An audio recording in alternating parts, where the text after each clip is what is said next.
ഇപ്പോൾ ഈ academic council മാറ്റിയതിൽ പ്രതിഷേധം നടക്കുകയാണ്. തിരുവനന്തപുരത്ത് ഇടത് സിൻഡിക്കേറ്റ് അംഗങ്ങളാണ് പ്രതിഷേധം അറിയിക്കുന്നത്. ഇപ്പോൾ അതിൻ്റെ 110 അംഗങ്ങളുള്ള കമ്മിറ്റിയിൽ അംഗങ്ങളെല്ലാം എത്തിയ ശേഷമാണ് കൗൺസിൽ മാറ്റിയതായി തീരുമാനിച്ച്. ഉമേഷ് ബാലകൃഷ്ണൻ ചേരും വിവരങ്ങളുമായി. ഉമേഷ്, എന്താണ് തിരുവനന്തപുരത്ത് നടക്കുന്നത്? പറയൂ. ഇന്ന് സർവകലാശാലയിൽ അക്കാദമിക് കൗൺസിൽ യോഗം നിശ്ചയിച്ചിരുന്നു. വിദ്യാർത്ഥികളുടെ പഠനവും അതുമായി ബന്ധപ്പെട്ട നിർണായക തീരുമാനങ്ങളും എടുക്കാൻ വേണ്ടിയായിരുന്നു അക്കാദമിക് കൗൺസിൽ ചേരാൻ തീരുമാനിച്ചത്. പക്ഷേ ഇന്നലെ SFIയുടെ പ്രതിഷേധം സർവകലാശാല ആസ്ഥാനത്തുണ്ടായിരുന്നു. അത് ഈ വിഭജന ഭീതി ദിനത്തിനെതിരെയായിരുന്നു ആ പ്രതിഷേധം. പക്ഷേ വലിയ സംഘർഷത്തിലേക്കൊന്നും കാര്യങ്ങൾ മാറിയില്ല. കോലം കത്തിക്കലിലൂടെ പ്രതിഷേധം അവസാനിച്ചു.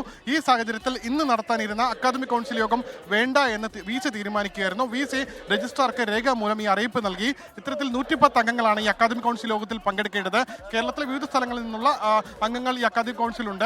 ഒപ്പം സിൻഡിക്കേറ്റ് അംഗങ്ങളുമുണ്ട്.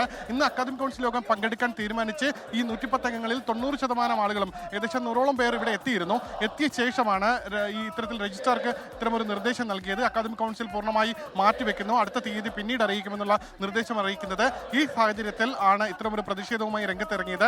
അതേസമയം വിദ്യാർത്ഥികളെ നേരിട്ട് ബാധിക്കുന്ന പ്രശ്നങ്ങൾ, അതായത് വിദ്യാർത്ഥികളുടെ അക്കാദമിക് പ്രശ്നങ്ങളുമെല്ലാം VC സ്വന്തം നിലയിൽ തീരുമാനമെടുക്കുമെന്നാണ് ഇപ്പോൾ അറിയിച്ചിരിക്കുന്നത്. അതായത് VCയുടെ പ്രത്യേക അധികാരം ഉപയോഗിച്ച് അതിൽ തീരുമാനമെടുക്കും. അതിൽ അക്കാദമിക് കൗൺസിലിനോട് പിന്നീട് 4 മാസം കൂടുമ്പോഴാണ് ഈ അക്കാദമിക് കൗൺസിൽ ചേരേണ്ടത്. അടുത്ത അക്കാദമിക് കൗൺസിൽ യോഗത്തിൽ അത് അംഗീകാരം വാങ്ങിയാൽ മതി എന്നുള്ളതാണ് തീരുമാനം. ലോകത്തെവിടെയായാലും ഏത് സമയത്തും 24 വാർത്തകളും ഓഗ്മെന്റഡ് റിയാലിറ്റി പാക്കേജുകളും എക്സ്പ്ലെയിനറുകളും വിശദമായി കാണാൻ ഞങ്ങളുടെ YouTube ചാനൽ നിങ്ങൾക്ക് സബ്സ്ക്രൈബ് ചെയ്യാം.